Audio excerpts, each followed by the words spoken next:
Está el único Julio por aquí. El director, que pase por aquí por la oficina, trae la grabadora y cámara. Sí. Perfecto. Veo gente que se está conectando. Perfecto. Bueno, buenas tardes a todos. Es un placer para mí darles la bienvenida por parte del Centro de Estudios sobre Seguridad, Inteligencia y Gobernanza del ITAM. Hoy continuamos con la segunda sesión de nuestros webinars hacia un modelo de seguridad estatal, modelo penitenciario, y me da muchísimo gusto recibir a los panelistas de lujo. Le doy la palabra a nuestro moderador, Patricio Patiño. Muy buenas tardes. Buenas tardes. Muy buenas tardes. Muchas gracias, Jimena, por esta introducción. Saludo al ingeniero Jorge Tello, titular del CSIC, en esta importante institución educativa en México, el ITAM. Bueno, el día de hoy tenemos un panel extraordinariamente de lujo, como fue nuestro panel pasado, con expertos que tienen una visión muy clara acerca de lo que es el cumplimiento de la ley y segundo, cómo hacer cumplir esos propósitos constitucionales. Voy a compartir con ustedes muy rápidamente una laminita para recordar qué hicimos la semana pasada. Aquí debemos tener, es esto. Aquí estamos. Bueno, la semana pasada lo que hicimos fue una introducción a tres aspectos muy importantes. La estructura legal como visión y misión. Nos apoyamos en el artículo 18 constitucional, pero el magistrado Rodrigo Serrano hizo toda una genealogía del marco legal que implica poder cumplir con el artículo 18 de la Constitución de la República Mexicana. El segundo punto fue la opinión de la sociedad civil y vimos ahí aspectos que tienen que ver con transparencia y el vínculo social para poder voltear a ver los derechos humanos y la dignidad humana en las personas privadas de la libertad o personas en condiciones de cárcel.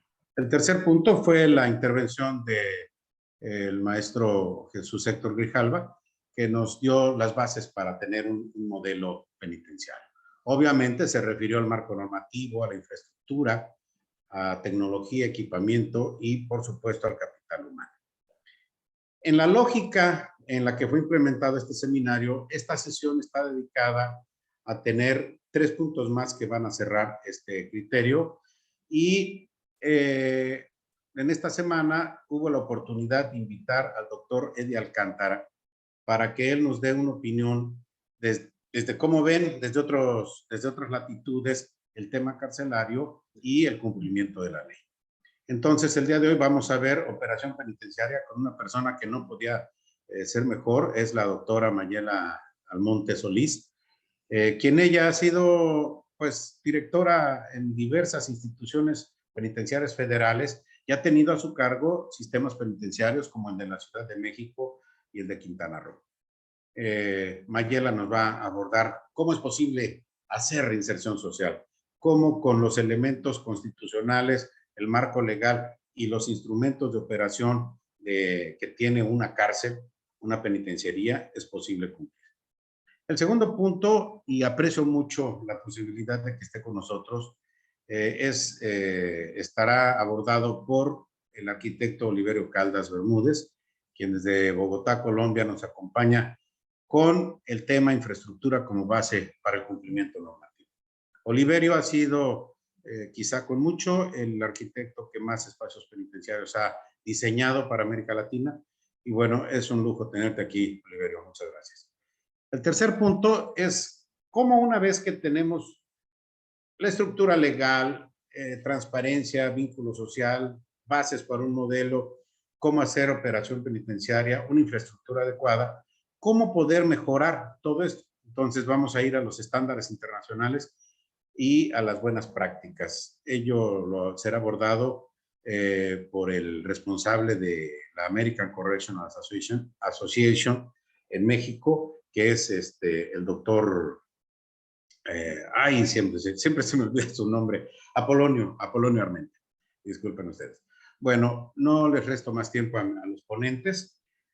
Los objetivos son muy concretos. Cómo cumplir la Constitución, cómo proteger, custodiando y servir, reinsertando, y cómo producir reinserción social. Tiene uso de la palabra María Mayela Almonte Solís. Gracias. Muchas gracias, maestro. Y un gusto saludar a todos los panelistas que participan en este simposio. El tema que me toca exponer, yo creo que una de las preguntas que nos haríamos o que me harían es si es posible la reinserción social. Y yo diría que sí es posible, porque la he visto en muchos casos, en centros federales, en centros estatales, en la Casa de Medio Camino de la Ciudad de México. He visto egresar a personas renovadas con esperanza de una nueva vida. La reinserción de un sentenciado a la sociedad constituye una garantía constitucional que es de observancia obligatoria, y el propio artículo 18 nos da las bases y nos dice cómo hacerlo. Desafortunadamente, entre el mandato de la ley y el producto que sería la reinserción, hay un tramo importante que lo constituyen un sinnúmero de manuales de operación y protocolos que no se cumplen por diferentes causas que nos pudieran mencionar, como sería la falta de una infraestructura adecuada, la falta de recursos humanos y económicos, entre otros muchos. O sea, es un problema de gestión y de administración. Ahora bien, para abordar este tema es preciso, en primer lugar, establecer el modelo penitenciario en el que se ubica el trabajo de esta figura y el contexto actual del mismo. De conformidad con la Ley Nacional de Ejecución Penal, en sus artículos 15 y 16, existe un catálogo de funciones que atribuyen a los que la ley señala como autoridad penitenciaria. Esta figura de funcionario debe tener, entre otras características, liderazgo, capacidad de gestión, capacidad de resolución de conflictos, capacidad de detección, manejo y control de situaciones de riesgo, pasión y compromiso con su labor. No se trata de un trabajo ordinario, se trata de un trabajo exigente y sujeto al escrutinio con la más amplia posibilidad del error, puesto que trabajamos con personas que tienen un concepto del entorno social distinto al resto de la sociedad, es decir, han infringido la ley.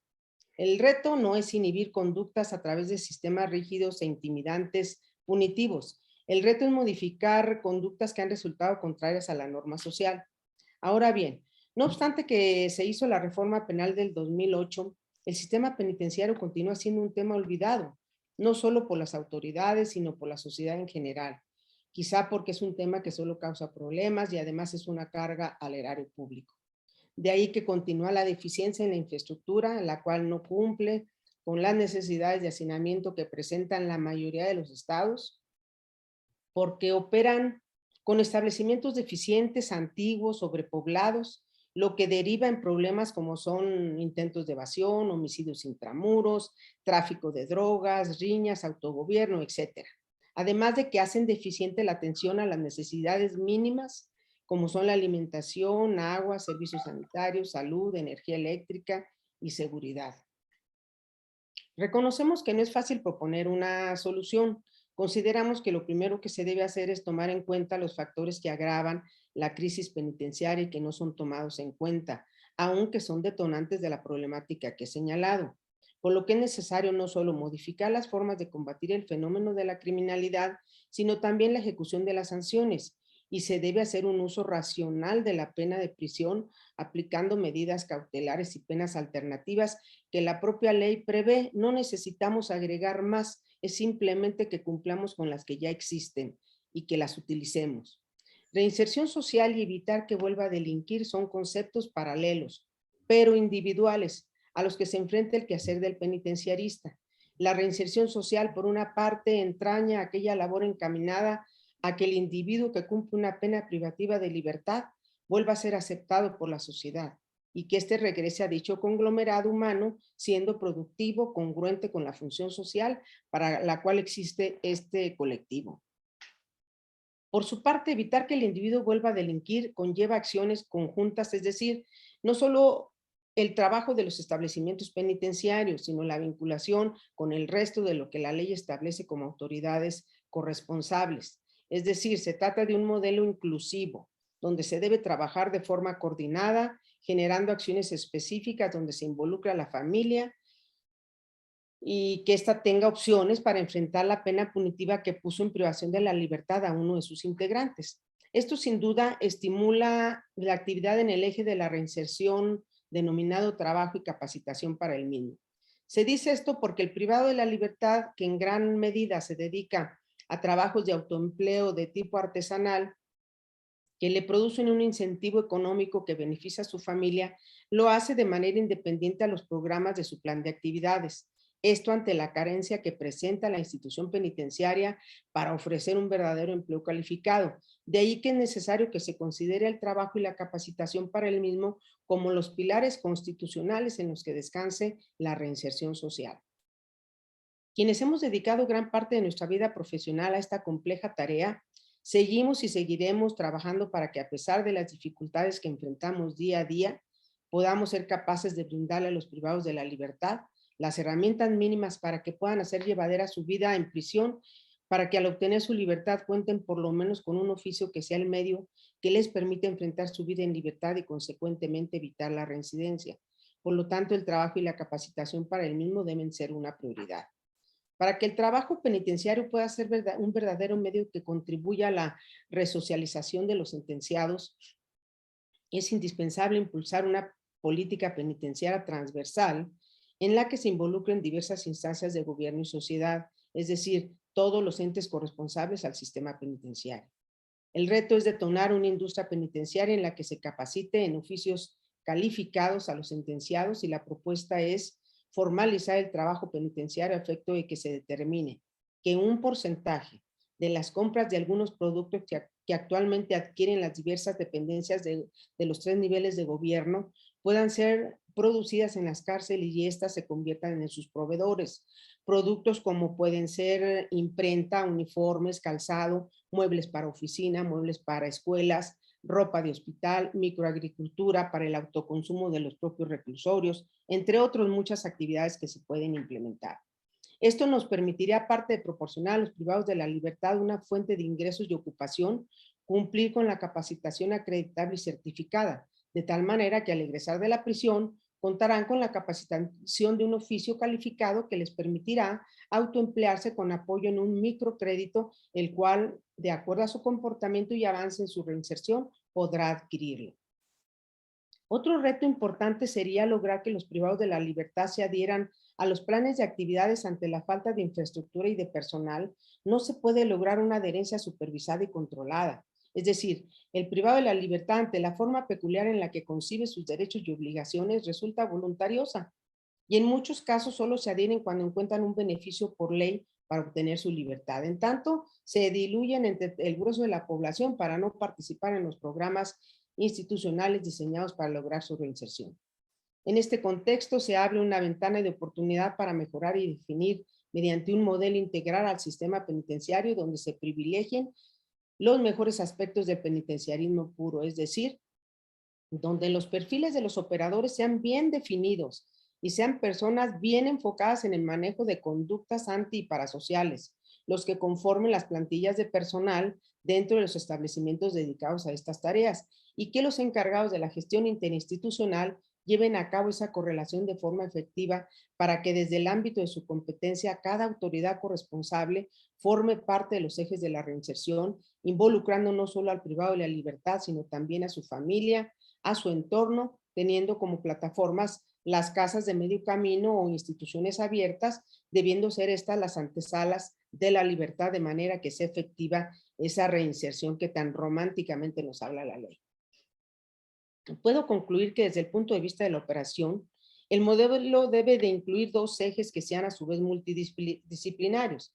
El primero tiene que ver con el trabajo dentro del sistema penitenciario, donde se aborde de manera efectiva el manejo cognitivo-conductual de los privados de la libertad, con el propósito de modificar esas conductas antijurídicas que lo llevaron a prisión. El segundo tiene que ver con un trabajo fuera de los establecimientos penitenciarios, es decir, con las instituciones abiertas, donde se involucre de forma eficaz el trabajo de las autoridades corresponsables, abordando el aspecto de familia y entorno social. Esto incluye en sí mismo un trabajo de prevención del delito. El operador penitenciario es, pues, dentro del marco de la ley, el encargado de generar las estrategias y acciones tendientes a que el sistema penitenciario sea dinámico, proactivo y eficaz.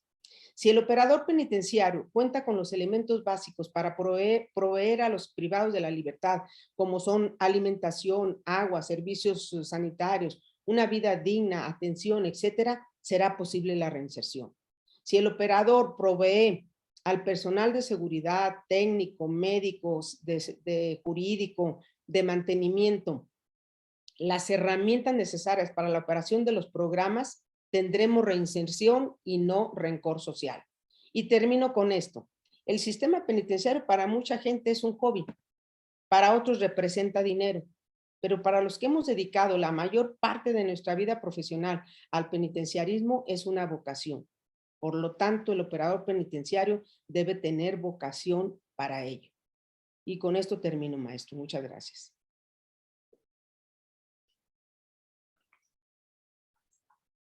Muchísimas gracias, doctora Almonte. Siempre es refrescante escucharla y siempre es importante recoger los conceptos que usted nos aporta. Una vida dedicada al penitenciarismo con una vocación a toda prueba. Muchísimas gracias, doctora. Gracias. Yo voy antes de darle la palabra al arquitecto Caldas, quisiera comentar con ustedes un par de láminas más. A propósito de lo que nos acaba de comentar la doctora Almonte. Tiene que ver con una pregunta que nos hicimos al aceptar conducir y coordinar este seminario. ¿Es la cárcel un mal necesario? Esta es una reflexión que a mí me ha surgido después de casi 10 años de andar recorriendo sistemas penitenciarios en el mundo. Lo he escuchado en África, en Asia, en América Latina, en Europa. Entonces, es casi una sentencia que se puede globalizar. Y parte de las crisis y de los puntos críticos que hay en muchos sistemas penitenciarios. Lo leo para no equivocarme y no hacer interpretación de mi interpretación. En algunas regiones del mundo se habla sobre justicia callejera.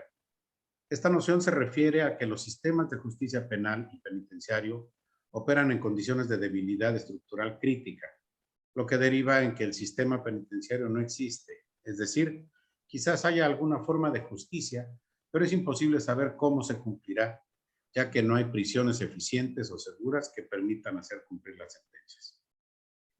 Quizá es una extrapolación audaz lo que me atrevería a decir, pero ¿cuál es la diferencia entre la justicia callejera y muchos sistemas penitenciarios estatales? Quizá la única gravísima es que la prisión es una institución del Estado, que forma parte de las instituciones de seguridad y justicia de una sociedad y por lo tanto debería ser una organización capaz de transmitir seguridad, ser una organización sólida, eficiente, humana, transparente, como lo hemos estado comentando. Pero, ¿qué es en realidad una cárcel, una penitenciaría? ¿Qué es una prisión? En general, es una institución que reproduce un esquema corruptivo derivado de la escasez de recursos con los que opera, de la ausencia de protocolos y de un exceso de discrecionalidad.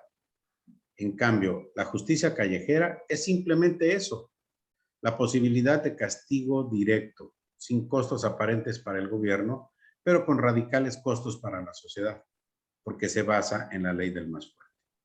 Es entonces cuando podemos comparar que como institución del Estado, el sistema de prisiones debe mantenerse porque mantiene la moral social. De continuar con la debilidad estructural que operan los sistemas, es una institución devaluada, tan ofensiva a la sociedad como la justicia callejera.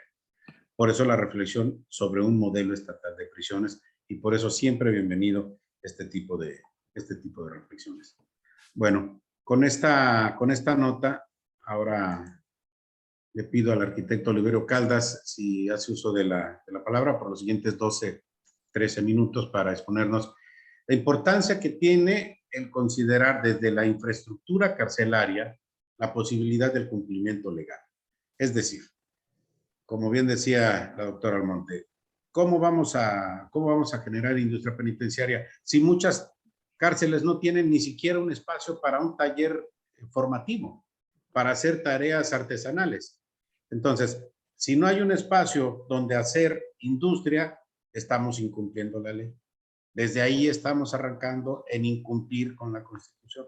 Si no tenemos un aula para dar educación, vamos a incumplir la ley. Y hay un sinfín de cárceles, hay un sinfín de instituciones penitenciarias que en el mundo no cumplen siquiera con los ejes con los que es posible hacer reinserción. Por eso la presencia de quien ha diseñado más espacios penitenciarios en América Latina para las prisiones. Adelante, Oliverio. Bueno, muchísimas... ¿Me escuchan? Sí. Perfecto. Bueno, muchísimas gracias por la presentación, Patricio. Mayela, un placer nuevamente tenerte, escucharte, siempre con tu experiencia. Y creo que hay un asunto de lo más fundamental y es esa pregunta. Cuando planificamos infraestructura para detención de personas, ampliamente, en todo el sentido, tenemos que considerar si realmente con el tema del manejo de las celdas y tener una instalación donde tenemos las personas recluidas es suficiente para cumplir con el mandato legal y con el acuerdo internacional. Y pues indudablemente que no. O sea, la celda, como siempre ha sido el paradigma en la historia de la visualización de la arquitectura, junto con los muros que rodean las cárceles, pues nos han llevado a una concepción errada de lo que significa una instalación penitenciaria. Yo quisiera agradecer justamente esta oportunidad que nos da el Centro, ¿no?, de Estudios sobre Seguridad, Inteligencia y Gobernanza del Instituto Autónomo de México, además de los panelistas, al licenciado Jorge Tello y pues todos los que participan para reflexionar un poquito sobre estos asuntos. Quisiera compartir pantalla para poder empezar a conversar sobre algo que hemos venido preparando. He pensado que un nombre adecuado para esta conversación de hoy sería infraestructura para los procesos en instalaciones para detención de personas. ¿Cómo desde la arquitectura nosotros planificamos estas instalaciones para cumplir básicamente con 3 preguntas? La primera es cómo hacer una eficiencia en el proceso de justicia. La segunda es cómo hacer eficaz los fines privativos de la libertad de acuerdo con los diferentes tipos que tiene el marco penal. El tercero, cómo ayudar a la construcción de la seguridad ciudadana. Y esto obviamente marcado dentro de un principio fundamental, y es que hacemos una infraestructura que sea humanista, como lo demanda la Constitución y los acuerdos internacionales, y no una instalación punitiva. Lo que tenemos que empezar a considerar de entrada son los usuarios, que tendrán diferentes tipos de privación de libertad. También la relación que se establece con las operaciones que está en manos o que realizan los diferentes tipos de actividades. Y en la mediación entre estas dos, los tipos de privados de libertad y las actividades, están los procedimientos.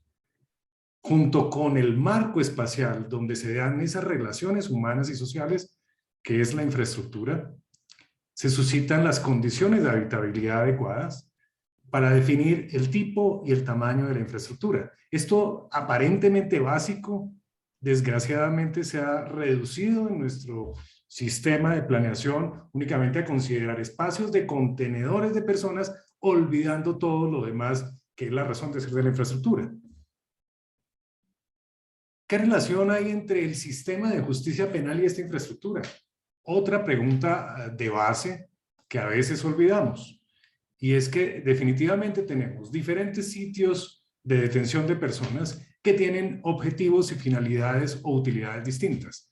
Los de detención transitoria que no tienen imputación de cargos, los que tienen ya una imputación, los de detención preventiva, los centros para cumplimiento de sentencias, incluso los centros para menores infractores en conflicto con la ley, son instalaciones donde tenemos espacios y lugares con actividades específicas para estas personas privadas de libertad.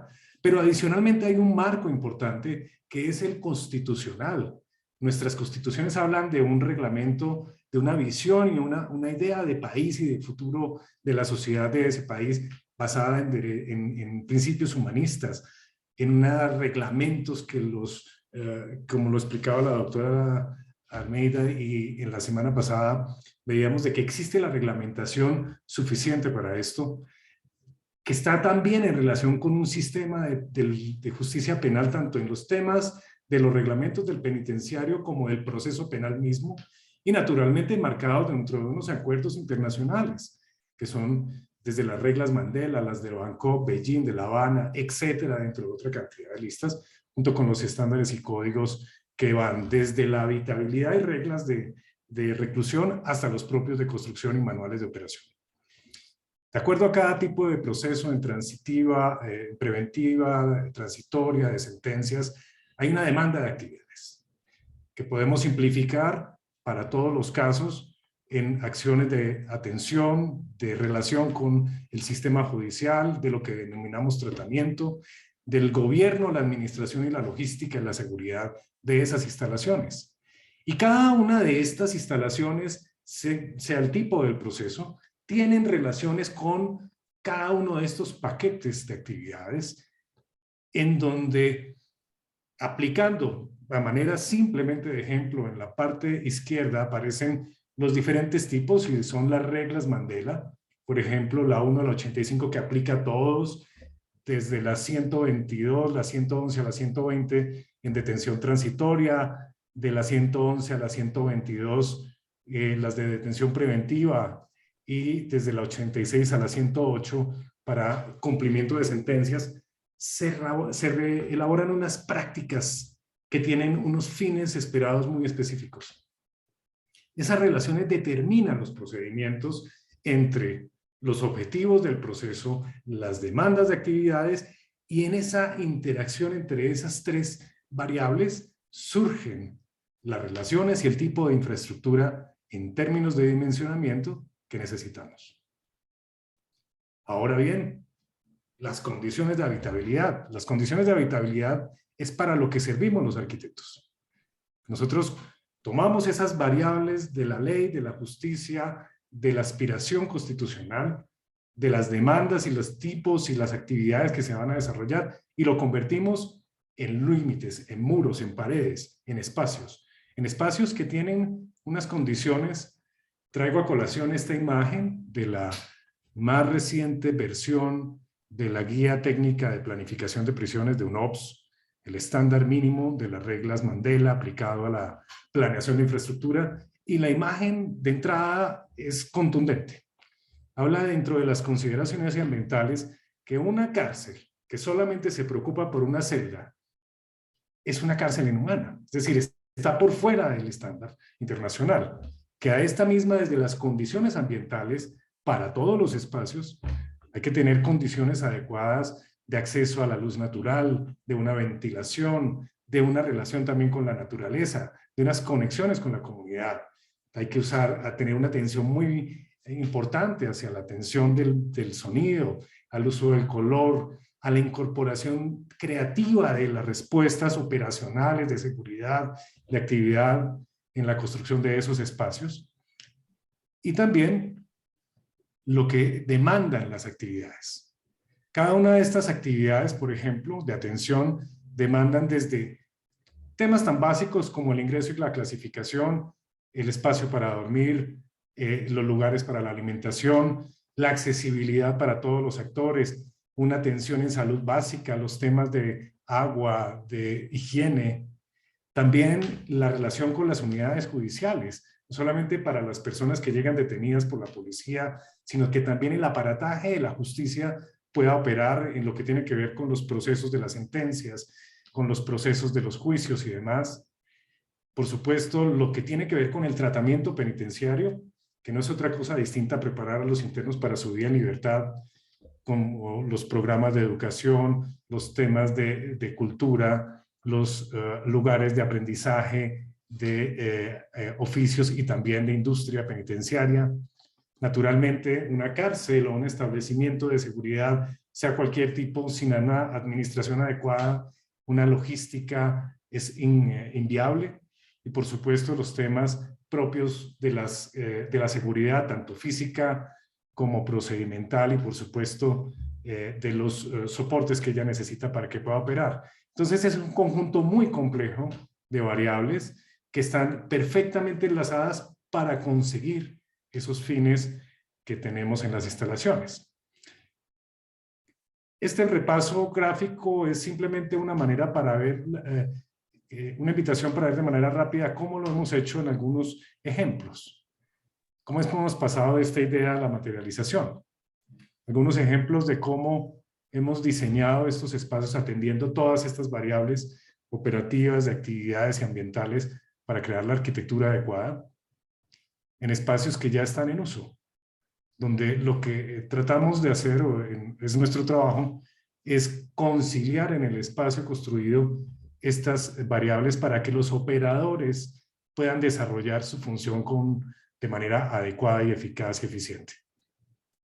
Estos son ejemplos de algunas de estas instalaciones recientemente construidas que van desde esta idea de cómo hacer lugares de trabajo hasta ya los espacios propios para que pueda realizarse. Los lugares para que los visitantes puedan ingresar teniendo todas estas consideraciones que plantea la aspiración tanto legal como de los acuerdos internacionales, con el debido soporte para que puedan operar adecuadamente.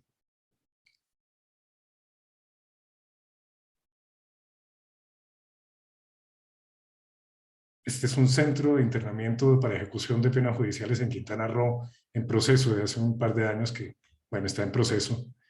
Justamente quería cerrar con esta imagen, donde lo que vemos, por ejemplo, es cómo pensamos también que debe ser esta relación, este cambio de paradigma de la apariencia, de la presencia institucional que tiene este tipo de infraestructuras en relación con los contextos donde se implanta. Aquí lo que da la cara, digamos, en términos de su relación con la ciudad, es justamente los tribunales de justicia en los cuales se dirimen diferentes tipos de conflictos, unos de los cuales tienen que ver con las personas que están en una sección atrás en ese centro de internamiento para ejecución de penas judiciales.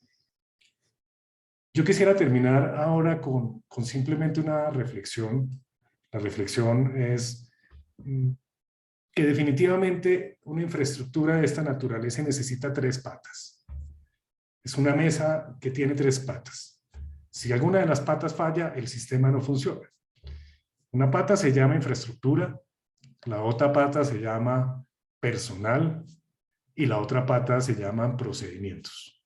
Si esa tríada no se realiza adecuadamente, tanto en la planificación como en la operación, es muy difícil que tengamos resultados como los que todos esperamos de nuestros sistemas que propenden por mejorar las condiciones de la seguridad, mejorar las condiciones de acceso a la justicia y generar también una vida digna para todos los que intervienen en esta infraestructura.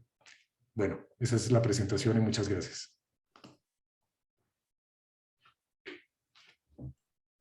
Te agradezco mucho, Oliverio, esta espléndida presentación que por lo esquemático nos ha resultado muy rápido comprender.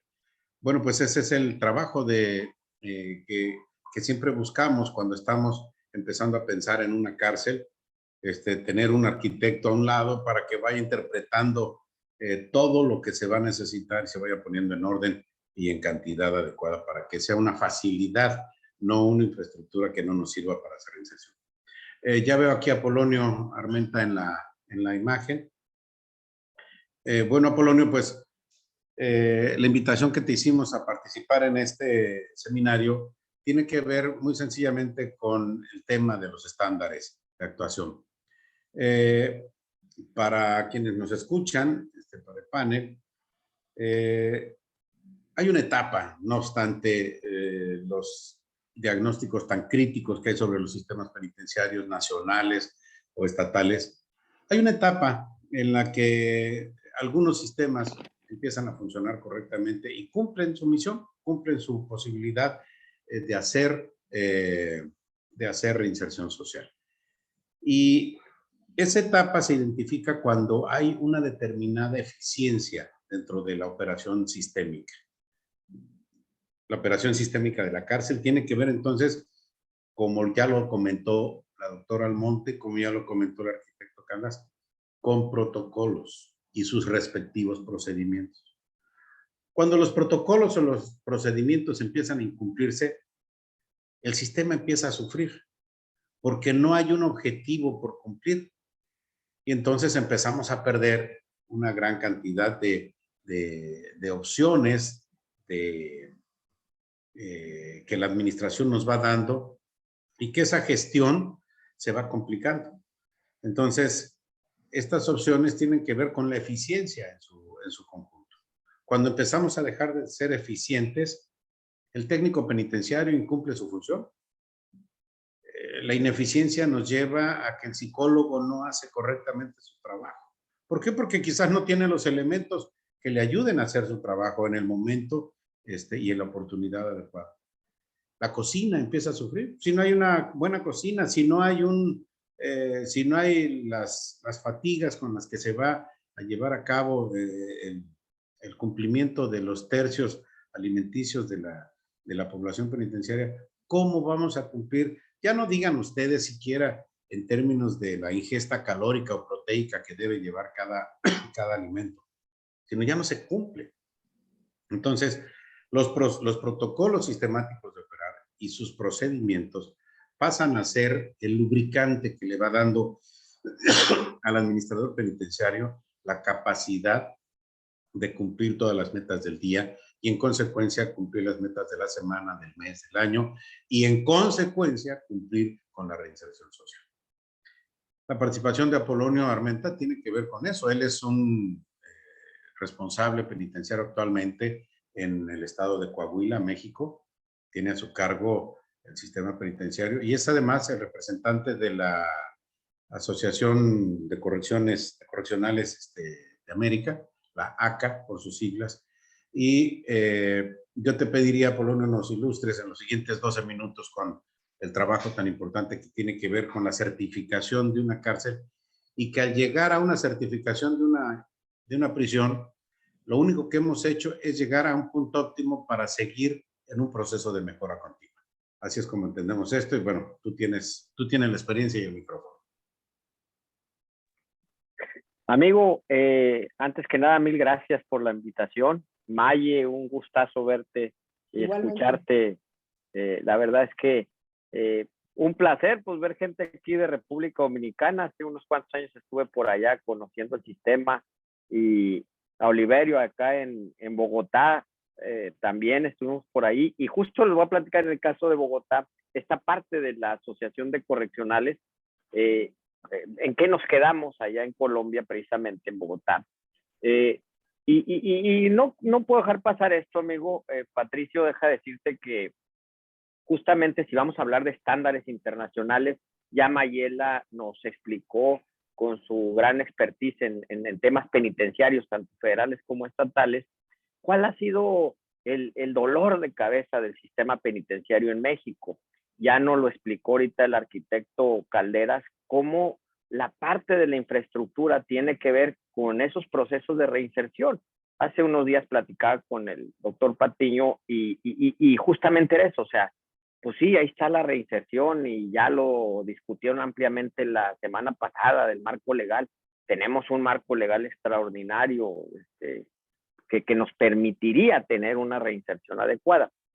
Sin embargo, bueno, hace 10 años un hombre visionario, un hombre que buscando esa internacionalización del sistema y conociendo internacionalmente el sistema penitenciario, pues por allá se dio a la tarea y es un amigo que tenemos aquí de lentes, un poco canoso ya por los años. El amigo Patricio Patiño fue un hombre visionario. Él, siendo titular de los centros federales en el país, aquí en México, coordinaba todo lo que era la infraestructura penitenciaria, el sistema penitenciario federal. Tuvo la visión el maestro Patiño, un gran amigo que aprecio bastante, de buscar esos mecanismos internacionales y no quedarnos en el problema, como lo platicaba Maye, que era pues la falta de equipo, la falta de personal, todo lo que tiene y conlleva la seguridad, el tráfico de drogas, de armas, de objetos prohibidos, de privilegios en las prisiones. El maestro Patiño tuvo la visión hace más de 10 años de entablar relación con la American Correctional Association, Asociación de Correccionales de América, el cual es una institución que pues tiene ya 150 años de formada, no es una institución que se formó ayer. Para aquellos que piensan que es un proyecto intervencionista de Estados Unidos y que lo que quiere hacer el gobierno de Estados Unidos es entrar a través de esa organización civil que aglutina a penitenciaristas expertos de Estados Unidos. Esa organización se forma a finales del siglo XIX, 1870. Entonces, y no es una casualidad que se haya formado en esa época la Asociación de Correccionales de América, porque era cuando surge precisamente esas corrientes criminológicas ya contemporáneas, donde las corrientes criminológicas hablan de modelos de prisión, de sistemas de prisión, cómo tratar al delincuente. Y ello, pues para eso nosotros, los operadores del sistema penitenciario, pues debemos de ser muy objetivos en la criminalidad. Entonces el maestro Patiño entabla comunicación con la Asociación de Correccionales de América, él con la visión que le caracteriza, se da cuenta que existen una serie de estándares, una serie de lineamientos recogidos por expertos de las diferentes áreas penitenciarias, en el cual lo básico es seguridad, salud, justicia, educación. O sea, son los cuatro rubros en los que se dividen estos estándares que fueron internacionales cuando esta asociación empieza a expandirse fuera de Estados Unidos. Y justo el maestro Patiño fue el primero que trajo aquí a México, fue el primero en certificar un centro penitenciario. Esta asociación se encarga, a partir de estos estándares, darle forma a esos procesos de reinserción, regularlos, orientarlos.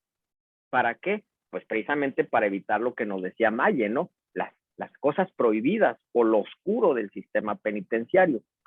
Entonces, el maestro Patiño, dejen decirles aquí, porque sé que es un hombre muy humilde en sus comentarios y en su persona, y él fue el primero que certificó un centro penitenciario, que fue precisamente el centro penitenciario número 1 federal. Entonces, él lo hizo con esa visión, y de ahí para acá, fíjense, hace 10 años, justamente fue en enero del 2012, cuando se certifica el primer penal por la Asociación de Correccionales de América, y no es otra cosa más que establecer lineamientos bajo nuestras propias leyes. Por eso les digo que quien piense que es un proyecto intervencionista de Estados Unidos está totalmente alejado de la realidad, porque lo único que nos dicen es una guía que nos dice administrativamente cómo debemos de mejorar nuestro trabajo penitenciario, el médico, el psicólogo, el custodio, el trabajador social,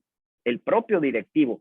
Entonces, estas directrices, estos estándares, que ya hoy le cambiamos el nombre de estándares por buenas prácticas penitenciarias, ya hoy se llaman buenas prácticas, se regían por 147 regloncitos que nos iban diciendo, a ver, en el área médica tú debes de tener un médico, pero el médico, conforme a tu ley nacional de ejecución, conforme a tu artículo 18 constitucional, conforme a tu ley general de salud de México, no la de Estados Unidos, de México, tú tienes que cumplir ciertas características.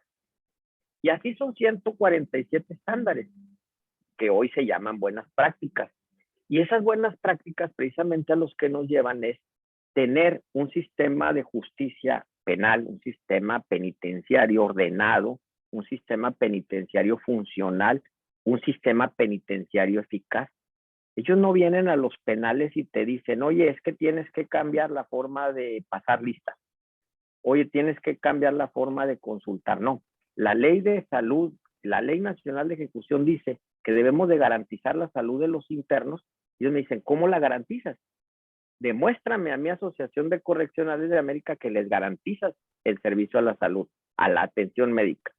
Demuéstrame a mi Asociación de Correccionales que con tus leyes, con tus normas, con tus reglamentos, con tus protocolos, con todo tu marco normativo, estás brindando seguridad a los internos, estás brindando seguridad al personal penitenciario, porque este es un conjunto. Los estándares es un conjunto de reglas, de lineamientos que protegen tanto al privado de la libertad, tanto al interno, como al personal penitenciario. Es un esquema que es una parte del engranaje del sistema de justicia que a veces nos quedamos ahí. Y decía, y hablaba Maye hace un momento en su intervención de los protocolos. Hace 5 años, ya 5 años, hicimos un montón de protocolos en la Conferencia Nacional del Sistema Penitenciario. Tenemos más de 50 protocolos, pero se quedaron en protocolos porque no se hicieron los procedimientos operativos. Pues, ¿qué ganamos con tener un protocolo? Decía Maye, si a fin de cuentas no lo observamos. Pero no lo observamos los operadores del sistema, no porque no querramos, sino porque no hay cómo hacerlo. Los estándares, las buenas prácticas nos dicen, tienes que hacerlo de esta manera. Y por muchos años, con esa, les digo, visión, ese hombre visionario, mi amigo el maestro Patiño, que trajo a la asociación a México, que trajo la primera certificación a México, nos enseñó que esas buenas prácticas sirven no para que no haya fugas, no para que no haya riñas, motines, sino para que se disminuyan, para que el riesgo disminuya, para que la eficiencia y la eficacia del sistema penitenciario se vea trasladado a partir de buenas prácticas penitenciarias. Y estos 147 estándares es lo que nos enseñan a cómo nosotros debemos de operar el sistema penitenciario. Bueno, pues con esa visión del maestro Patiño hace ya más de una década, hoy dejen decirles que tenemos más de 100 centros penitenciarios, tanto estatales como federales, certificados. Y hace un par de años, ya yo como representante de la asociación en México, hicimos la propuesta a la asociación de que, bueno, oye, nos estamos rigiendo y estamos adaptando tus buenas prácticas a México. E hicimos un gran foro con todos los estados, con todos los sistemas penitenciarios estatales y federal. Y hace 2 años ya tenemos estándares propios para México.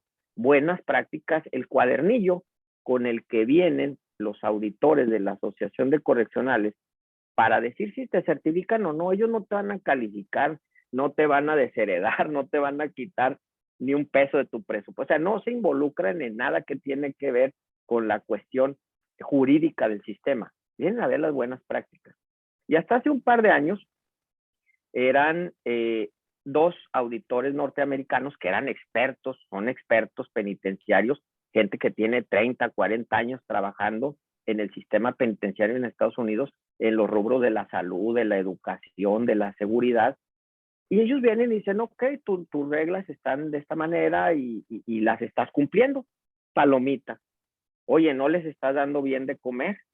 Ah, bueno, tachita. Y en base a ese proceso es que se realiza un reconocimiento, que le llamamos certificación, al trabajo penitenciario, al cumplimiento de las buenas prácticas penitenciarias. Hoy tenemos más de 100 centros penitenciarios ya certificados por la Asociación de Correccionales, y hace un par de años hicimos la propuesta de que, pues también, o sea, tendríamos que participar un experto norteamericano con un experto mexicano, que por cierto el maestro Patiño también tomó su curso como auditor internacional de prisiones en la American Correctional Association, y la idea era eso. El maestro Patiño, aunque hoy por su trabajo y por lo que hace está fuera del país, pero es mexicano, se hizo una convocatoria por parte de la asociación para que hubiera auditores expertos penitenciarios en México, y entonces ahora va un auditor norteamericano, un experto en prisiones norteamericano y un experto en prisiones mexicanos. La parejita van y se revisan bajo un trabajo previo que se hace de revisión de los estándares, de aplicación de los estándares.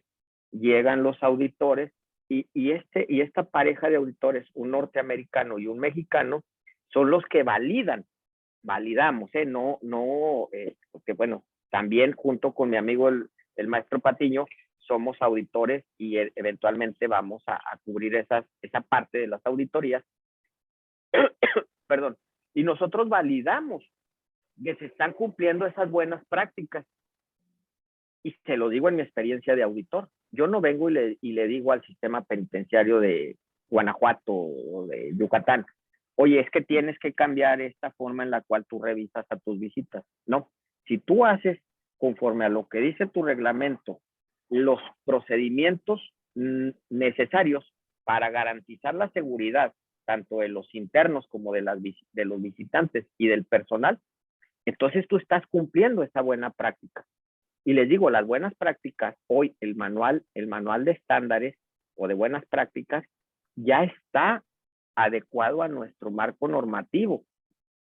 Ya lo tenemos adecuado a nuestro sistema jurídico, a nuestro sistema penitenciario. Entonces, eso es un modelo que, amigo, ya con esto termino porque ya vi mi tiempo y por ahí vamos. Con esto vamos a enlazar esa parte que decía Mayela de la reinserción y esa otra parte que decía el arquitecto Calderas de cómo la infraestructura con los procedimientos podemos hacer un proceso de reinserción efectivo y eficaz. Hay quien nos pregunta a los que somos penitenciaristas que si creemos en la reinserción. Pues sí, sí creemos en la reinserción. El asunto es cómo llegamos a la reinserción. Y no hay otra manera de llegar a la reinserción más que con lo que nos dijo Mayela, cumplir los ejes de la reinserción, trabajo, salud, educación, deporte, capacitación, que están ahí en el 18 constitucional. Y la otra parte importante, lo que decía el arquitecto, la infraestructura. Imagínense ustedes que tenemos celdas para 10 personas, pues va a ser un poco más difícil el proceso de reinserción. Pero si con arquitectura adecuada tenemos separaciones, tenemos módulos adecuados, tenemos espacios adecuados para los diferentes tipos de criminales, pues la reinserción va a ser efectiva, va a ser real. Ahorita la tenemos, pero la tenemos nada más de derecho, porque de hecho está todavía muy canijo asegurarlo, porque todavía faltan esas situaciones. ¿Y entonces en qué te sirve esta certificación? Pues te sirve precisamente, y hay una comparación, y hay una medición. Dicen que lo que no se mide no se puede evaluar. Y si ustedes ven un centro certificado en México contra un centro no certificado, la diferencia es bastante. En la operación, en el modelo de reinserción, en el proceso de reinserción es totalmente distinto. Y nosotros aquí en México, para mis amigos de República Dominicana y de Colombia, aquí en México tenemos un sistema formal de evaluación, que es el Diagnóstico Nacional de Supervisión Penitenciaria. Ese diagnóstico se realiza cada año. La CNDH viene y visita los penales, hace una revisión, y es exactamente lo mismo que los estándares o las buenas prácticas. Y entonces, ustedes ven un centro penitenciario en la evaluación que hace la CNDH y van a ver un centro no certificado y la calificación es distinta. ¿Por qué? Porque acá se están cumpliendo buenas prácticas. ¿Y cuáles son esas buenas prácticas? El cumplimiento a los derechos humanos de las personas privadas de la libertad. Esas buenas prácticas penitenciarias fueron elaboradas a partir de las reglas Mandela. O sea, tenemos que tener estos modelos de evaluación. Si no los tenemos, la verdad es que pues la reinserción va a seguir siendo una utopía, o va a seguir siendo una simulación, o va a seguir siendo letra muerta en la Constitución. Si no tenemos modelos que nos garanticen buenas prácticas penitenciarias, como es este proceso de certificación, la verdad es que no vamos a avanzar en la reinserción. Amigo, mil gracias, felicidades a los que nos apasiona el sistema penitenciario. Te agradecemos y en lo particular que hayas tenido esa visión de traer las certificaciones a México. Hoy por lo menos podemos decir que 100 penales de los más de 340 ya son un poco de menos riesgo para el sistema de justicia que los otros tantos. Te agradecemos esa visión que tuviste, te agradecemos que hayas sido punta de lanza de las certificaciones en México y la verdad, quiero decirte con orgullo y con gran placer que tu trabajo que hiciste hace más de 10 años hoy está rindiendo muy buenos frutos, porque no nada más son las buenas prácticas. No, aparte es todo lo que logramos con esas buenas prácticas, que son donaciones, que son equipo, que son instalar equipo de seguridad, equipo de limpieza, equipo de cocina, equipo médico. O sea, el que esté certificado te hace merecedor un reconocimiento. ¿Cuál es? Aquí tienes equipo, aquí tienes cursos de capacitación en el extranjero. O sea, es reconocer al personal penitenciario con cursos en el extranjero capacitándolos adecuadamente y reconocer a los privados de la libertad, dotándolos de equipos que les den una mejor calidad de vida. Entonces, gracias, amigo, porque tuviste una visión que hoy en México se ve reflejado ese cambio. Muchas gracias, Apolonio, por tu interés de participar con nosotros, por tu ayuda en esta plática tan precisa que nos has dado. Y bueno, yo la verdad es que cuando uno tiene panelistas tan importantes, uno realmente se dedica simplemente a ver que las cosas vayan en orden. Y ustedes han hecho un orden extraordinario. Te aprecio mucho, Apolonio, y bueno, estamos siempre presentes.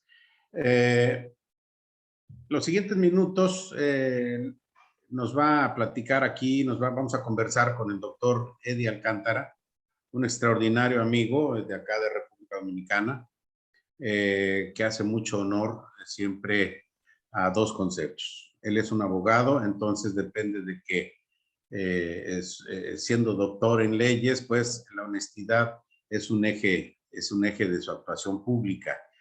Y él en sus diversas facetas y en sus diversos perfiles, roles como dirigente, como servidor público, como un abogado, siempre ha tenido un eje que conduce sus actividades hacia adelante, y es ayudar a quien lo necesita. En ese sentido lo comento porque una cárcel no es otra cosa más que voltear a ver a veces al que menos tiene. Una cárcel es quizás dentro de las etapas de medición de la pobreza, pues el primer punto que se debiera medir, porque la cárcel es un territorio pobrísimo, no pobre. Entonces, hay falta de oportunidades, hay falta de recursos, hay falta de capacidades, en fin. Entonces, el día de hoy tengo mucho gusto en darle el uso de la palabra al doctor Alcántara, quien hará una intervención, digamos, para tener un punto comparativo entre lo que hemos escuchado de México y República Dominicana. Adelante, doctor.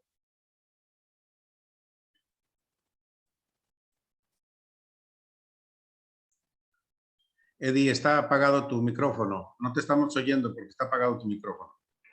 Ahora sí, ¿verdad?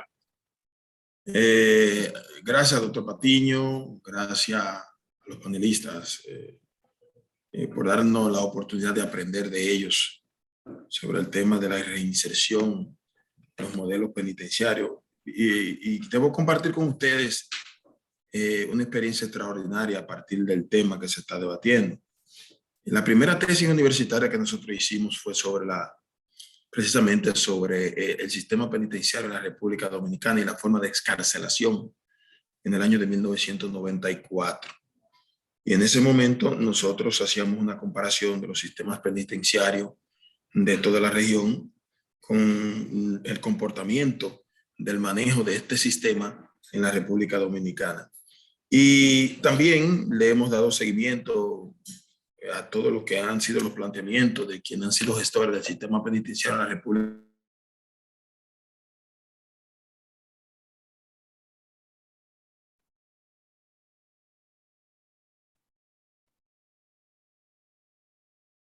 Dominicana, en la que plantean que se alejan totalmente de la realidad de lo que es el sistema penitenciario en la República Dominicana.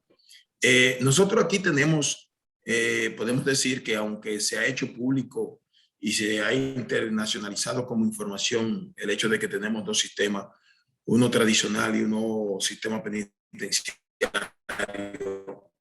en el país, la verdad es que hay un sinnúmero de sistemas penitenciarios, aunque no esté escrito en papeles, con comportamiento totalmente distinto de acuerdo a la regionalidad. Hay un centro de reclusiones. Hay quienes han iniciado desde el año 2004 con la entrada en vigencia del nuevo modelo penitenciario, sociabilización entre los reclusos de este nuevo modelo con el modelo tradicional. Pero en realidad, en la práctica, todos se comportan de la misma manera.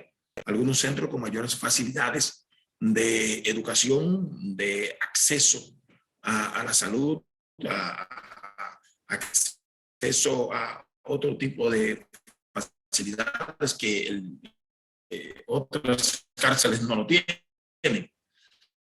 Pero en realidad es el mismo modelo, porque aunque en la República Dominicana de que en nuestro país el 95% de los reclusos de los privados de libertad, yo debo decirle que es totalmente incorrecto.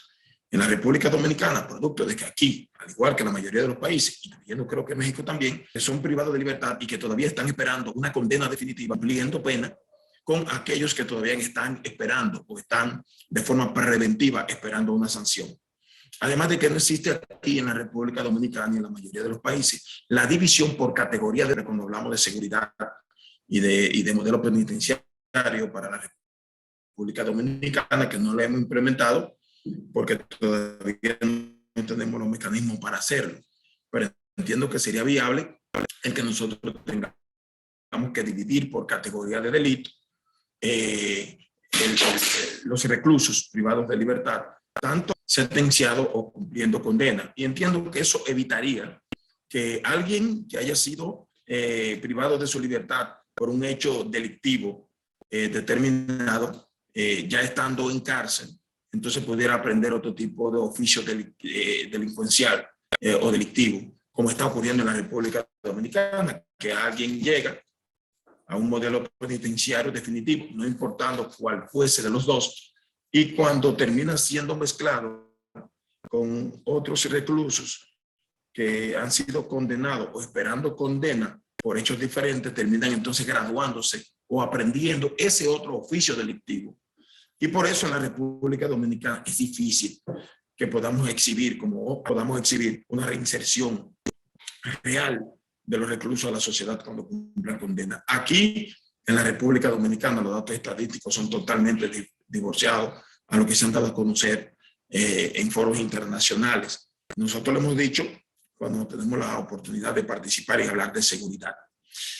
También, cuando hablaba de la infraestructura, uno de los disertantes, en países como el nuestro y dada la situación que se ha presentado con el tema del costo por recluso que se le atribuye al Estado Dominicano, es difícil contar con un presupuesto suficiente para comenzar a construir las infraestructuras necesarias para tener centros de reclusiones adecuados, para crear los mecanismos de servicios a su favor, tanto de seguridad, de salud, de oficios que puedan aprender para que una vez estén en sociedad puedan aplicarlo. Aquí no ha habido forma en el país de que nosotros podamos crear esa infraestructura con los espacios suficientes. Y debo decirlo porque no ha existido la voluntad de que eso pueda ocurrir.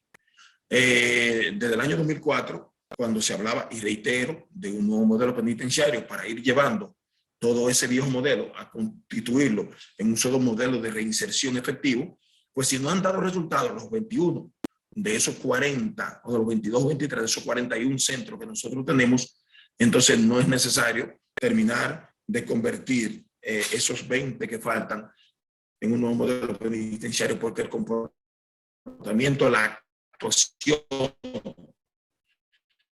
los resultados de la administración de esos centros es exactamente el mismo, independientemente de que se diga lo contrario. Nosotros hemos abogado por un esquema totalmente diferente de sanción en los centros penitenciarios. Uno, que es el que ya pesa sobre aquellos que han cometido algún tipo de delito, y otro que es sobre aquel que no lo tenemos, que es cooptado por aquellos que utilizan mecanismos para desde la cárcel cometer delitos de cualquier naturaleza hacia afuera por estructuras que dejan ya en la calle y terminan entonces siendo partícipes del sistema carcelario para que afuera, con las estructuras que tienen, pudieran recibir los resultados efectivos del delito u oficio delictivo. En la mayoría de los centros internacionales, que sé que también ocurre en la mayoría del Caribe, existe esa debilidad en la que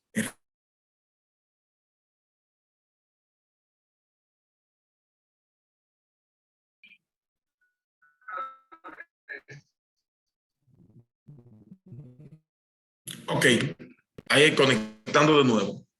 Aquí no existen esos mecanismos de que pudiéramos exhibir una reinserción real y correcta. Y no existen en la mayoría de los países la posibilidad desde el punto de vista económico para poder crear los espacios suficientes para que se puedan generar oficios y atenciones adecuadas a los privados de libertad para nosotros poder iniciar un proceso de reinserción real y efectivo.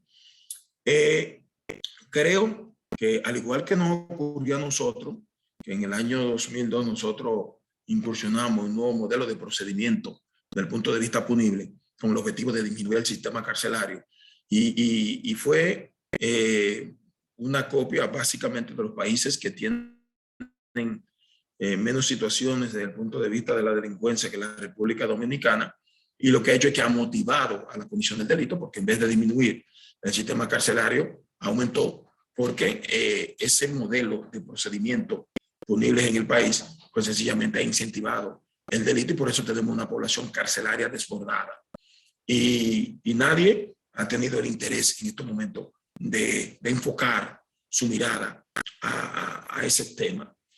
Creo que con ustedes y la exposición de cada uno de los disertantes hemos aprendido bastante y vamos a asumir para nosotros hacer planteamientos de lo que hemos podido retener de sus exposiciones al Estado Dominicano, con el objetivo de nosotros procurar que por lo menos se preste atención a este tema, porque ya después que nosotros tenemos tan desbordada el sistema el tema de la inseguridad ciudadana, lo que más podemos nosotros abogar es por una reinserción efectiva, real, no en números ni tampoco en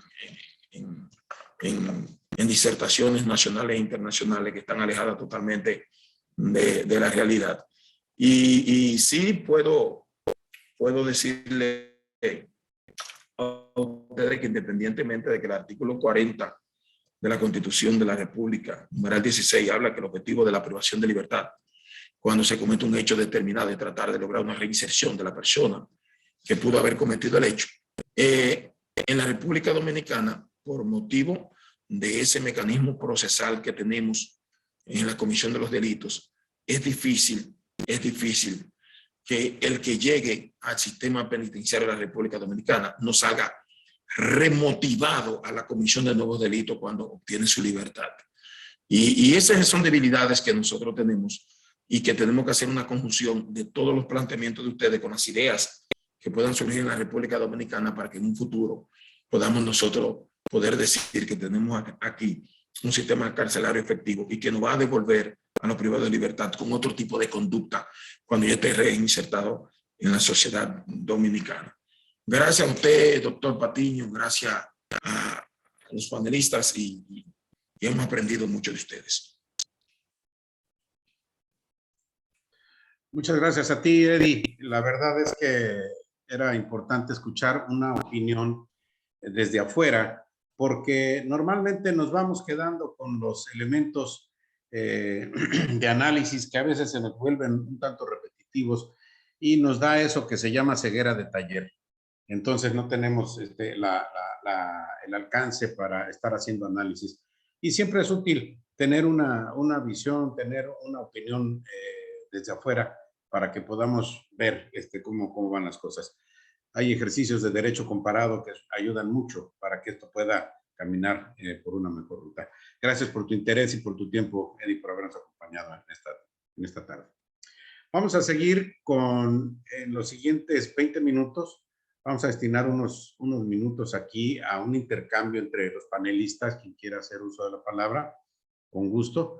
Pero si no, a mí me interesaría mover la inquietud de ustedes para un par de cosas.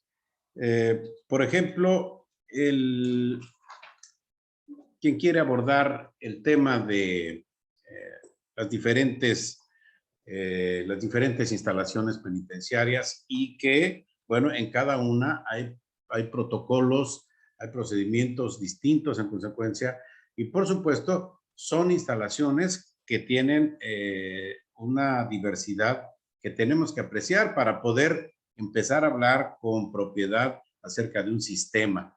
Yo más bien hablo de un sistema de prisiones. Siempre que me dicen, vamos a hablar de cárceles, a ver, pues nada más tratamos a los que están en proceso o que están en una circunstancia judicial por resolverse. No es que son los sentenciados, entonces hablemos de penitenciarías. No es que son las correcciones, entonces hablemos de jóvenes. ¿Quién quisiera hacer uso de la palabra para dar el tilde correcto a este asunto? Mayela, Polonio, Oliverio.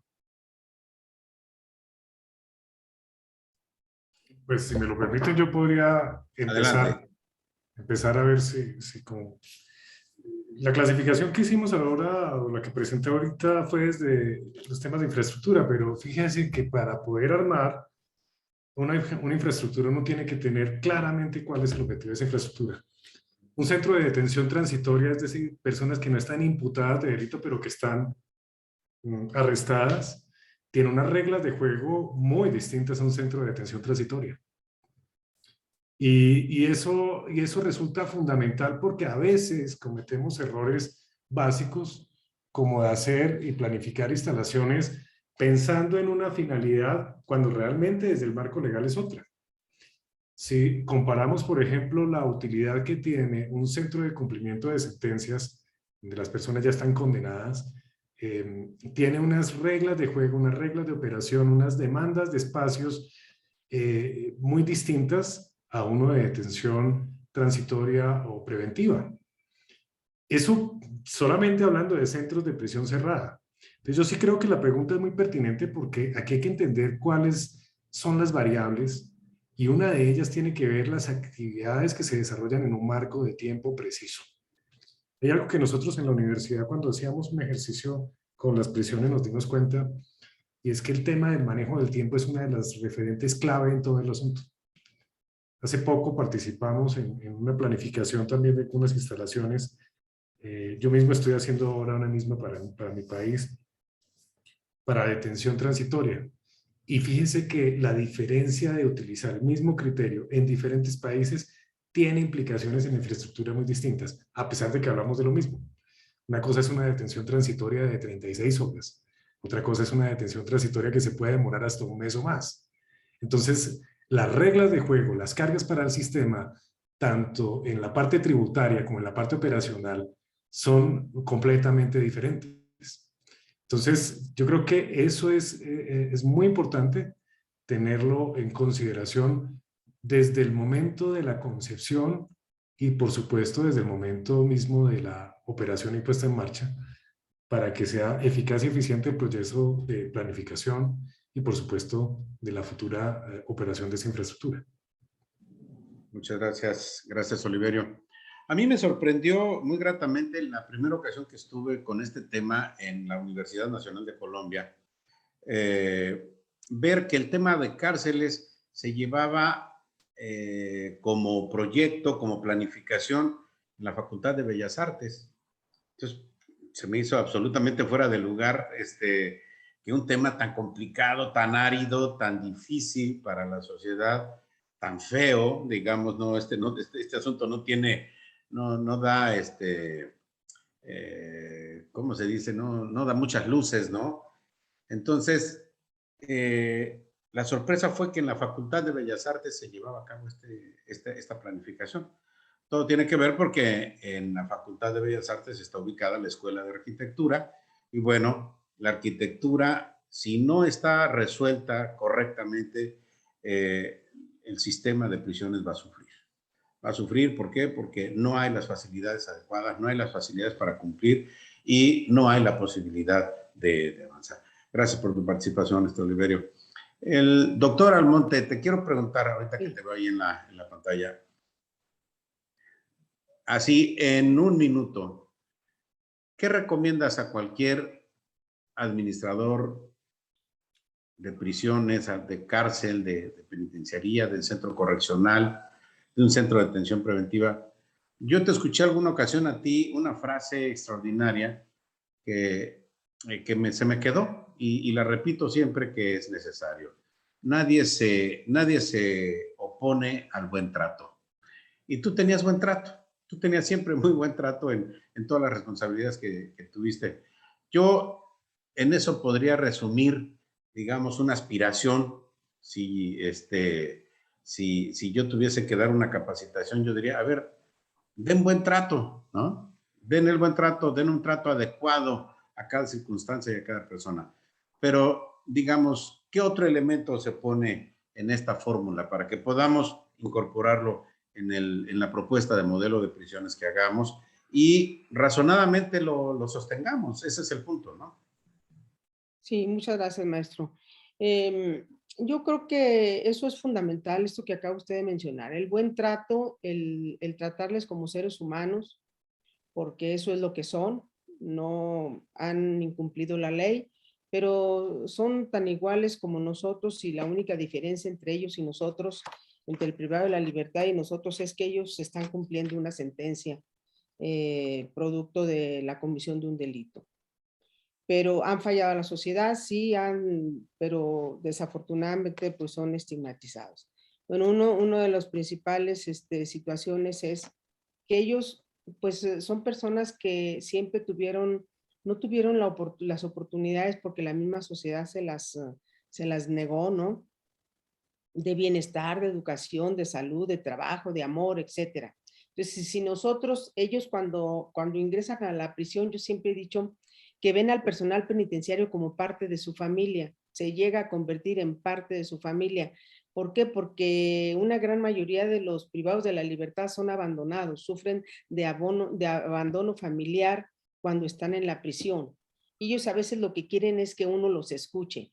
Si el operador penitenciario escucha, siempre va a tener, ahora sí que va a medir, va a ser un termómetro que va a medir cómo se encuentra la situación dentro de la prisión. Y eso es preventivo para muchas situaciones de riesgo que se dan dentro de la prisión.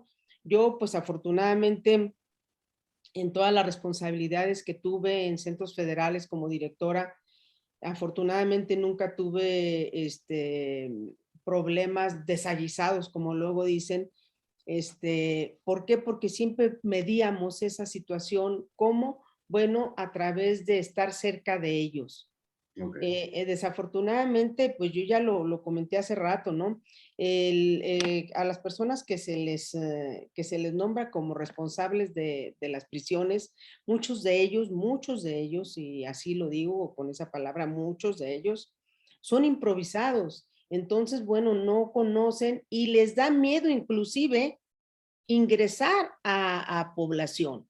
Les da miedo, les tienen pavor a los internos. Entonces, bueno, eso sí, eso no debe ser, y una de las situaciones que se debe de propiciar es, que se debe tomar en cuenta en este trabajo que ustedes están haciendo, pues es de que se debe de profesionalizar la carrera del trabajador penitenciario.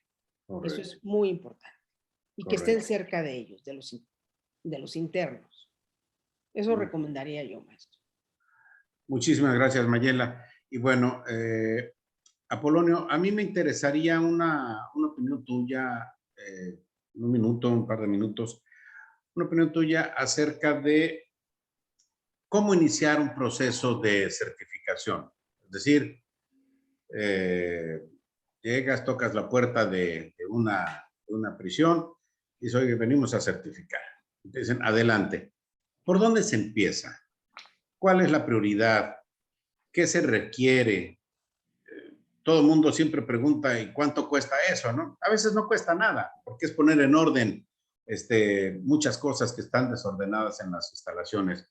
Claro, implica trabajo, implica presupuesto, pero presupuesto corriente que puede aplicarse a las certificaciones. ¿Por dónde se empieza y cómo se le hace? Está apagado tu micrófono, Apolonio. Qué bueno que me haces esa pregunta, amigo, porque justo le hicieron aquí en el chat una persona, Vicente, que si era lo mismo un auditor de ILN. ILN es la Agencia de Antinarcóticos y Aplicación de la Ley, en cada una de sus embajadas y en Estados Unidos. Es el Departamento de Seguridad de las embajadas. Y no, no tiene nada que ver el auditor. Yo, como auditor de la Asociación de Correccionales, yo le reporto al presidente, el señor Goldens, que es el presidente de la Asociación de Correccionales, y a la embajada no le reporto absolutamente nada. Yo mi reporte que hago de la auditoría es directamente con la Asociación de Correccionales en la sede en Virginia, en Washington. Pero no, el asunto es que es parte de lo que México ha establecido en convenio de colaboración con el gobierno de Estados Unidos, ha sido justamente el vínculo junto con la organización por las cuestiones, ya sabes, administrativas de esta asociación en Estados Unidos. Entonces tenemos que entrar precisamente por la Embajada de Estados Unidos en México. Tiene un programa de prisiones dentro de la Agencia de Antinarcóticos y Aplicación de la Ley, que es la que se encarga de establecer un vínculo entre los sistemas penitenciarios y la Asociación de Correccionales de América. En ningún momento, y te lo digo porque yo tengo 2 centros certificados de femeniles penitenciarios y uno de adolescentes, que también los certificamos, y ya tengo con ellos desde el 2016. En ningún momento la Agencia de Antinarcóticos y la Dirección de Prisiones en México, en la Embajada de Estados Unidos de México, me pide una sola información. O sea, no, ellos no me dicen, oye, ¿a quién tienes interno? Oye, son muy peligrosos. Oye, te encargo que me informes. Nada. Ellos son nada más el vínculo para decir, ok, te contacto con la Asociación de Correccionales. Yo con presupuesto que tengo del programa de prisiones, te financio, te regalo la certificación. Y obviamente, pues bueno, ellos ya hacen allá sus pagos. Creo que la certificación anda alrededor de 250,000 pesos, por ahí así, poquitos más, poquitos menos. Eso sí, esos temas yo no sé cuál es el costo específico. Y en ese mismo programa de prisiones de la Agencia Antinarcóticos tienen un presupuesto asignado anual por parte del Congreso de Estados Unidos para apoyo a mejoramiento del sistema penitenciario en todo el mundo. Ya la Asociación de Correccionales tiene sedes en Pakistán, en Kazajistán, en Costa Rica, y bueno, se ha estado ampliando. Pero es el vínculo, llegar y solicitar ante la dirección o la área de prisiones de la Embajada de Estados Unidos en México, oye, yo tengo la intención de certificarme. Ellos mismos tienen un presupuesto que es para apoyo al fortalecimiento penitenciario, y de ahí se compra equipo. Ellos nos dotan de equipo. ¿Qué te voy a decir? Ejemplo, sillones dentales, simuladores de prácticas de tiro para profesionalizar al personal, equipamientos médicos, equipamientos de cocina, equipos antimotines. O sea, nos dotan de equipo que no es bélico, nada de armas. A nosotros nos dan una sola pistola. Y lo más fuerte es la capacitación en la Academia de Correccionales de Colorado, que ahí se especializa en traslado de personas privadas de la libertad, en uso racional de la fuerza, en administración penitenciaria, en manejo de mujeres en prisión, en industria penitenciaria. Entonces, es esa parte de colaboración, es colaboración, y es patrocinado por dinero de la Embajada de Estados Unidos. Si queremos, porque por ejemplo, tenemos el caso de Chihuahua, que Chihuahua ellos pagan, el gobierno del estado paga directamente a la Asociación de Correccionales, y no hay ningún problema, también puede ser así directo, no tienes por qué entrar por la embajada. O sea, la asociación es totalmente independiente, tenemos colaboración, convenios de colaboración, pero también cualquier estado pudiera contactarse directamente con la sede en Virginia de la Asociación de Correccionales y pedir que sean auditados. Ok. Bueno, muchísimas gracias. Como pueden ver, este tema da para mucho, y lo que hicimos metodológicamente para poder abordar estas 2 sesiones y tener una visión completa, pues fue atacar 6 temas distintos para llegar a algunas conclusiones. Yo quisiera compartir con ustedes ahora, bueno, déjenme ver aquí primero. Dios, a ver, déjenme. Se me olvidó abrir esto antes. A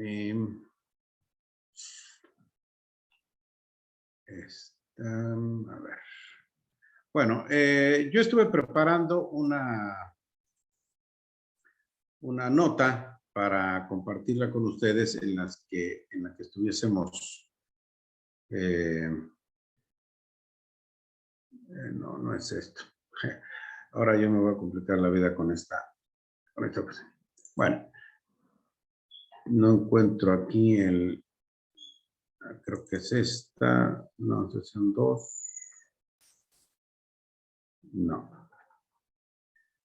Ténganme paciencia un segundo.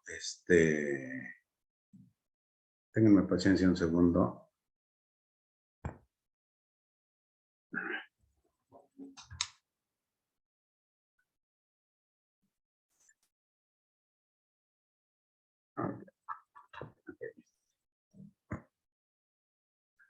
Ya la encontré, acá la tengo.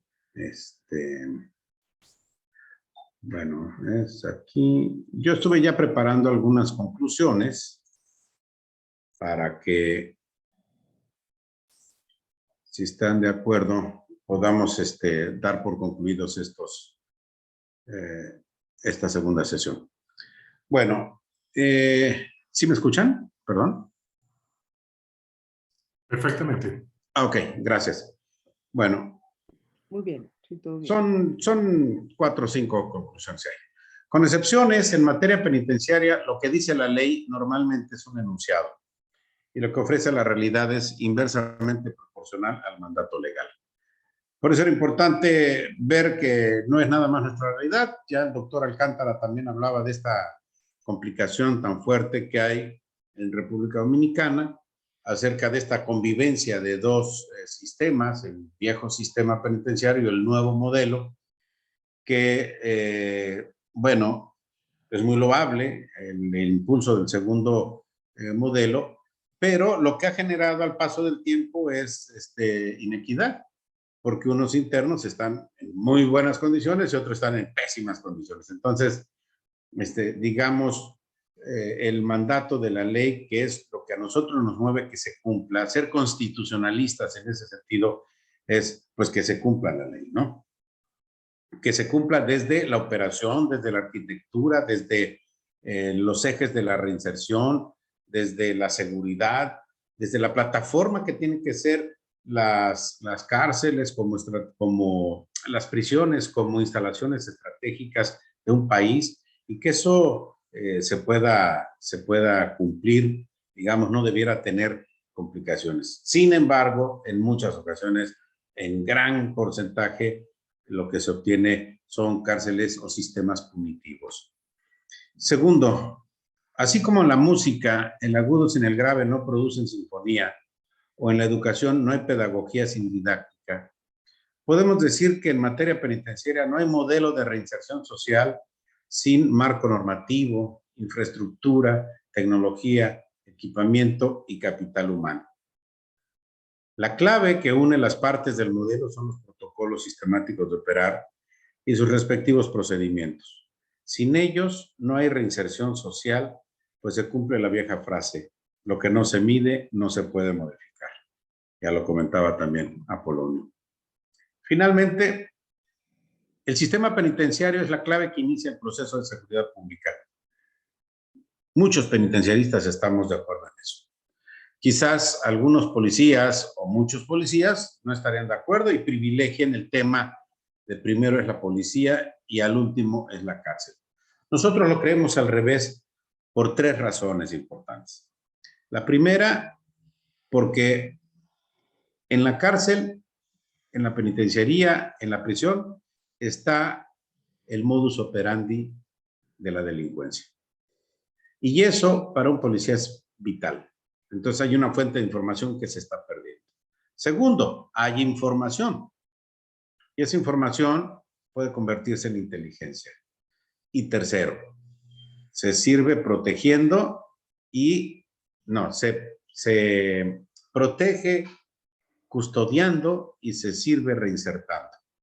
Esa es la tercera razón. Y tiene que ver porque si esto lo empezamos a contemplar como parte final de un proceso de seguridad, pues entonces estamos al revés, ¿no? El sistema penitenciario es la clave donde se inicia el proceso de seguridad y lo hemos dicho de otras formas también. Si no tenemos capacidad de dar seguridad en 4 paredes, ¿cómo lo vamos a hacer en un esquema abierto? Entonces, hay muchas razones que aquí se han escuchado en estos 2 días y lo hemos escuchado de diferentes formas para poder considerarlo como correcto. Producción de inteligencia para la prevención, por supuesto, ya lo decía yo, como esta segunda característica.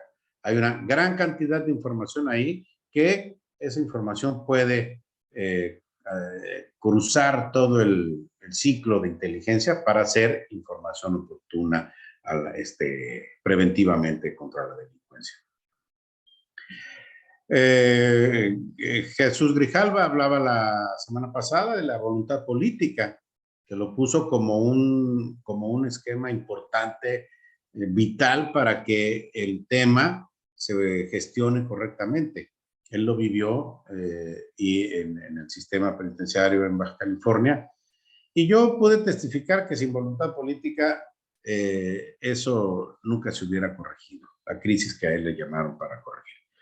Mayela Almonte, que está aquí presente, quizás también lo puede afirmar. Y bueno, por eso lo traigo aquí, porque es una condición sin la cual es posible cumplir plenamente las cosas. ¿Cómo abrir el tema a la sociedad? ¿Cómo transparentar el proceso, como nos decía Orlando Camacho? Bueno, pues solamente con voluntad, no hay de otra. De otra manera, el tema seguirá siendo un tema oscuro, un tema árido, un tema duro para la sociedad, del cual la sociedad solamente se entera cuando hay ya crisis, cuando hubo una fuga, un motín, muertos, en fin.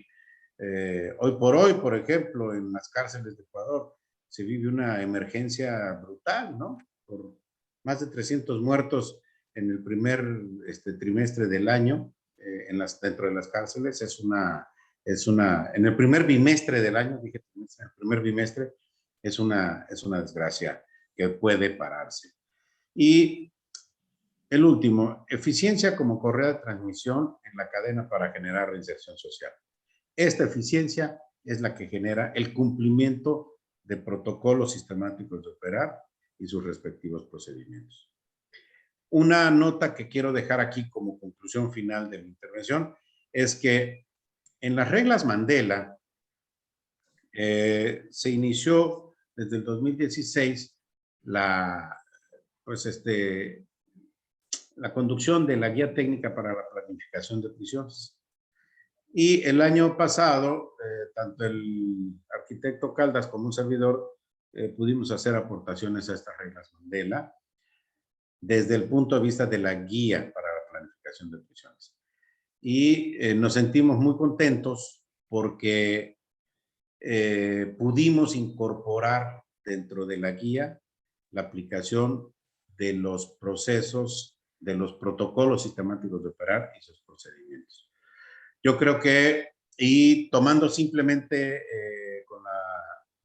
con la debida modestia el comentario que ha hecho Apolonio acerca de cómo estábamos hace 10 años y que pudimos llevar la certificación a México, el hecho de haber logrado la certificación en el sistema federal dio la visión para que esto se pudiera continuar, y ahora me hace muy feliz escuchar que hay más de 100 cárceles certificadas. Bueno, yo estoy muy contento porque en las reglas Mandela, particularmente en la guía para la planificación de prisiones, ya se empieza a hablar de protocolos sistemáticos de operar y procedimientos. Eso va a cambiar el rumbo y tiene que cambiar el sentido de la cárcel punitiva que se vive a una cárcel humana. Entonces, bueno, pues con eso quiero dar por terminada la sesión del día de hoy. Ha sido, la verdad, un seminario muy elocuente y muy vivo, y me alegra el que con 6 panelistas de primer orden podamos tener una visión muy completa que vamos a poner en papel para entregar al ITAM como la memoria y la propuesta de un modelo penitenciario estatal. Así que muchas gracias, Jorge, por tu invitación, y nos hace muy felices que podamos seguir en contacto contigo en este esfuerzo. Muchas gracias a todos ustedes. Muchas gracias. Buenas tardes. Gracias a todos los panelistas. Buenas tardes.